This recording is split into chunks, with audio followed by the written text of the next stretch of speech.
Hello friends, రేపటి complete episode ఇప్పుడు ఈ వీడియోలో చూడండి.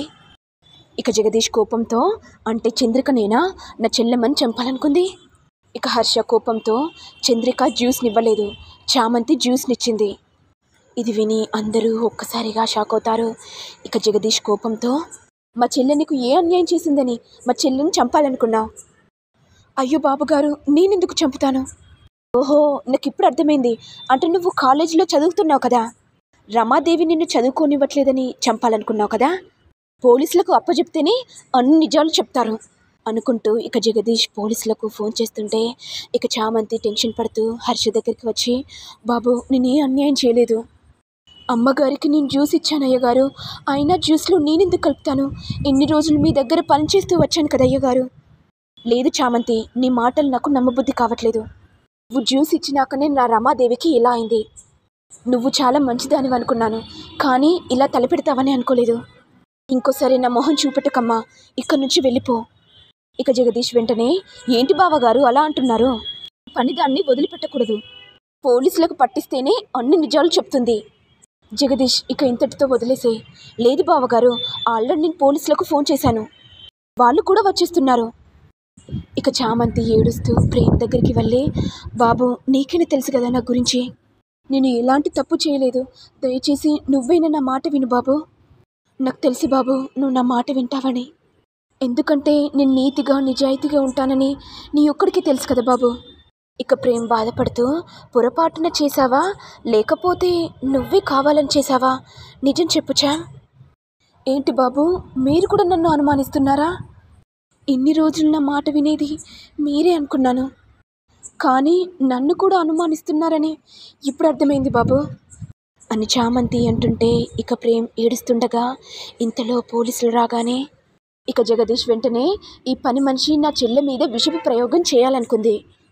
ఇక చామంతి ఏడుస్తూ, అమ్మగారికి జ్యూస్ పట్టించానే కానీ అందులో నేనేం కలపలేదు సార్, దయచేసి నా మాట వినండి. ఇక రోజా వెంటనే, ఏమనుకుంటున్నావే, నిజం చెప్పు, నువ్వు కాలేజీలో చదువుతున్నావు కాబట్టే మా అత్తయ్య మీద పగ తీర్చుకోవడానికి జ్యూస్లో ఏదో పౌడర్ కలిపావు కదా. అక్క, నువ్వు కూడా నా మీద అనుమానిస్తున్నావా అని చామంతి అలాగే చూస్తుంటే ఇక రోజా మనసులో, ఏంటి నన్ను జాలిగా చూస్తున్నావు? అప్పుడు నేను మాట్లాడే మాటలకు నన్ను జాలిగా చూసావు, ఇప్పుడు నువ్వు జైలుకి వెళ్తున్నావు. ఇక జైల్లో చిప్పకూడు తినుకుంటూ ఉండు, నీకు ఇదే తగిన బుద్ధి కావాలి, నాకే ఎదురు సమాధానం చెప్తావా? ఈ రోజాతో పెట్టుకుంటే ఏం జరుగుతుందో ఈ చామంతి రుచి చూసింది. ఇక చామంతి బాధపడుతూ, అయ్యో సార్ నా మాట వినండి, అయినా జ్యూస్లో నేనే కలుపుతాను సార్. ఇక జగదీష్ వెంటనే, దేంతో మాటలెందుకు సార్, దీన్ని తొందరగా తీసుకెళ్ళండి. ఇటు ఏమో రోజా కాలు మీద కాలేసుకొని నవ్వుతుంటే ఇటు చామంతిని పోలీసులు తీసుకెళ్తుంటే చామంతి చూసి అలాగే ఉండిపోతుంది. ఇక చామంతి మనసులో, అంటే ఇదంతా చేసింది మా అక్కనా? నన్ను ఇరికించడానికి మా అక్క జ్యూస్లో పాయిజన్ కలిపిందా? ఇంతకుముందు మా అక్క నాతో ప్రేమగా మాట్లాడింది, మారింది అనుకున్నాను, ఇంత విషపు బుద్ధి చూపిస్తుందని అనుకోలేదు అనుకుంటూ చామంతి ఏడుస్తుంటే ఇక పోలీసులు స్టేషన్కి తీసుకెళ్ళగానే ఇక లేడీస్ కానిస్టేబుల్ చామంతిని కొడుతూ, నిజం చెప్పు, నిజం చెప్పు, రమాదేవి మేడం గారికి జ్యూస్లో పాయిజన్ నువ్వే కలిపావు కదా. నేను నిజం చెప్తున్నానండి, నన్ను కొట్టకండి, నేను జ్యూస్లో ఏ పాయిజన్ కలపలేదు. నువ్వు చెప్పవని నాకు బాగా తెలిసే, ఇలాంటి మాటలు ఎందరో చెప్తుంటే విన్నాను, నీకు స్ట్రాంగ్గా వార్నింగ్ ఇస్తేనే అన్ని నిజాలు కక్కుతావు అనుకుంటూ లేడీ కానిస్టేబుల్స్ ఇక చామంతిని రక్తం వచ్చేలా కొడతారు. ఇటు ఏమో రమాదేవి సృహలోకి రాగానే ఇక హర్ష ఏడుస్తూ, రమా ఇప్పుడు నువ్వు బాగానే ఉన్నావు కదా? బాగానే ఉన్నాను హర్ష. అసలు నాకు ఏమైంది హర్ష? అయినా నన్ను చంపాలనుకున్నది ఎవరు? ఇంకెవరు చెల్లమ్మా, నిన్ను చంపాలనుకున్నది ఆ చామంతి. ఆ చామంతి నన్ను చంపాలని చూసిందా? దానికి ఎంత పొగరు, నన్ను చంపాలని చూసిందా? దాని సంగతి చూస్తాను. అయ్యో చెల్లమ్మా, నువ్వెందుకు టెన్షన్ పడుతున్నావు? పోలీసులకి ఫోన్ చేసి చెప్పాను కదా, ఇక పోలీసులే ఆ చామంతిని చూసుకుంటారు, నువ్వు జాగ్రత్తగా ఉండు. ఇక రోజా బాధపడుతూ రమాదేవి దగ్గరికి వచ్చి, అత్తయ్య మీరు బాగానే ఉన్నారు కదా, మీకేం కాకూడదని గుడికి వెళ్ళాను అత్తయ్య, ఈ బొట్టు పెట్టుకోండి, ఆ దేవుడు మిమ్మల్ని చల్లగా చూస్తారు అత్తయ్య, మీకేమైనా ఇబ్బందిగా అనిపిస్తే నాకు చెప్పండి అత్తయ్య, అంతా నేను చూసుకుంటాను. ఇక రోజా అన్న మాటలకి ఇక రమాదేవి బాధపడుతూ, నేను రోజాని అంత అవమానించినా కూడా నా మీద ప్రేమ చూపుతుంది. నేను తన మీద చేయి చేసుకోవడం తప్పనిపిస్తుంది. నేనింత మూర్ఖంగా మాట్లాడినా నా మీద ప్రేమతో నాకు సేవలు చేస్తుంది అని రమాదేవి మనసులో అనుకుంటుండగా ఇక రోజా నవ్వుతూ, నాకు తెలుసత్తయ్య, మీరు నన్ను మనసులో మెచ్చుకుంటున్నారని. మీకు తెలీదు కదా అత్తయ్య, ఆ జ్యూస్లో పాయిజన్ కలిపింది నేనే. మీరు హాస్పిటల్లో ఉంటేనే కదా, మీకు నేను సేవలు చేస్తేనే కదా మీకు నా మీద మంచి ఇంప్రెషన్ వస్తుంది. ఆ తర్వాత మీరే నా దగ్గరికి వచ్చి మీ ఇద్దరికి రిసెప్షన్ చేస్తానని చెప్తారు.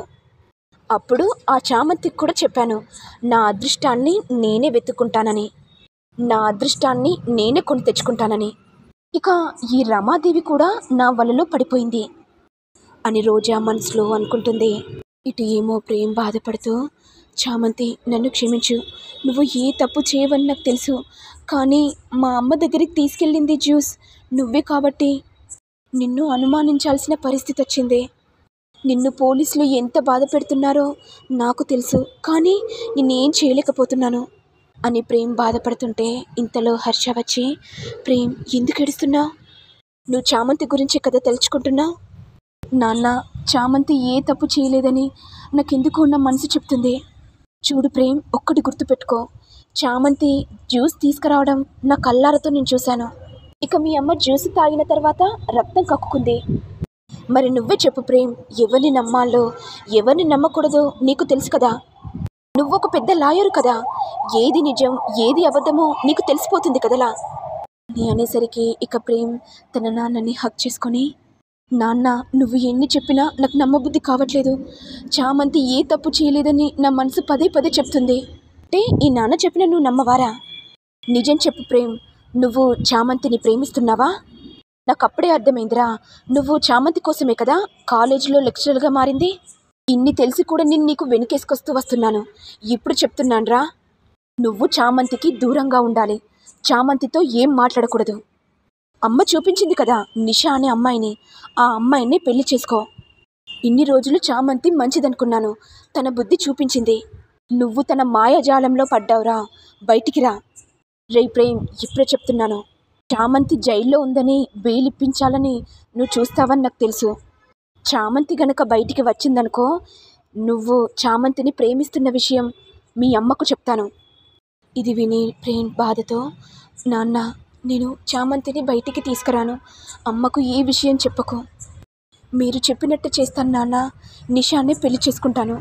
కానీ మీరు నాకు ఒక ప్రామిస్ చేయండి.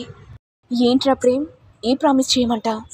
చామంతిని జైలు నుంచి విడిపి ఆ తర్వాత నువ్వు ఎలా చెప్తే అలా వింటాను నాన్న. ఈ ఒక్కసారి నా మాట విను నాన్న. సరేరా ప్రేమ్, నువ్వు చెప్పావు కాబట్టి చేస్తున్నాను. ఇంకోసారి చామంతిని కలిసినా తనతో మాట్లాడినా ఇక నేను ఎన్నటికీ నీతో మాట్లాడను, అర్థమైందా? అలాగే నాన్న. మరి నెక్స్ట్ ఎపిసోడ్లో ఏం జరుగుతుందో చూడాలి. మరి మీకు వీడియో కనుక నచ్చినట్లయితే లైక్ చేయండి, షేర్ చేయండి, సబ్స్క్రైబ్ చేయండి. Thank you all.